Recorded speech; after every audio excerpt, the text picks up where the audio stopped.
and also Your Excellencies. I'm here present today in order to participate in this work, in order to recover our country with our collaboration with our brothers from Jamaica, Dominican Republic, Bahamas. They also suffer the hurricane, which is showing that climate change is real.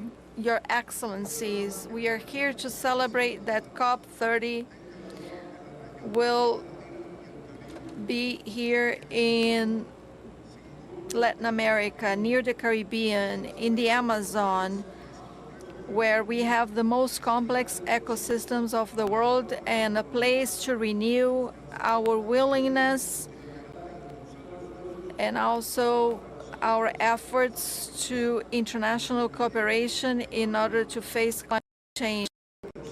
We should recognize that the global response to climate change happens in this context that is not favorable. So the causes that originated the current crisis do not disappear.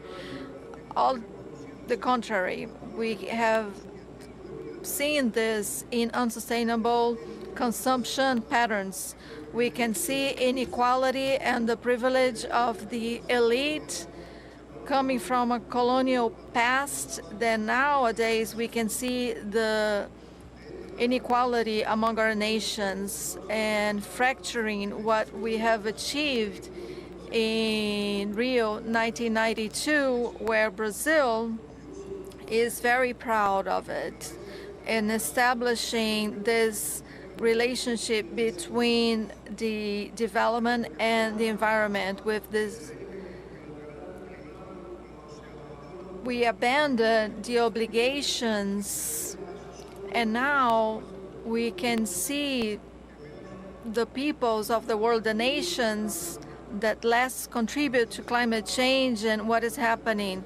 Also weakening the multilateral system, where we do not condemn the absence of the government of the United States in the Paris Agreement, and also these developed countries increasing their weapons, having also war plans, when the countries of the South were facing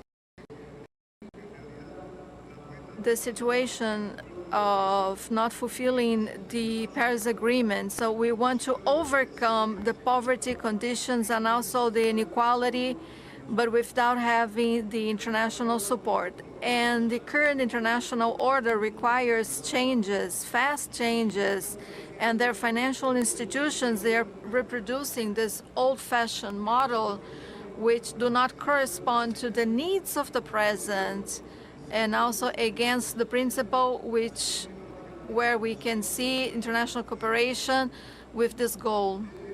So we should abandon the direct access and expanding the funding, including for islands, development islands, that we can see their vulnerabilities.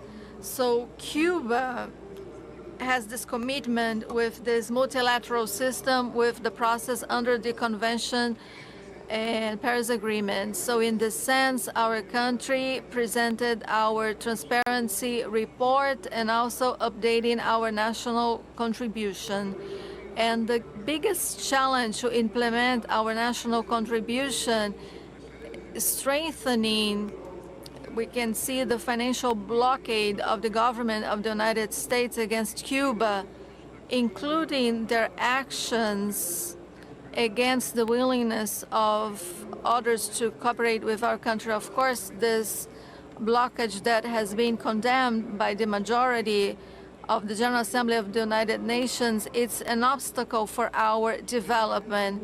So we should have a world without protectionism and without unilateralism. So we should mobilize political willingness in order to revert current inequalities and to provide the necessary conditions in order to amplify the implementation of our actions, our climate actions, as was mentioned by Fidel Castro in the conference of Rio in 1992. And I'd like to mention we should end selfishness and also the lack of sensitivity, because tomorrow will be too late to do what we have done in the past. So thank you so much.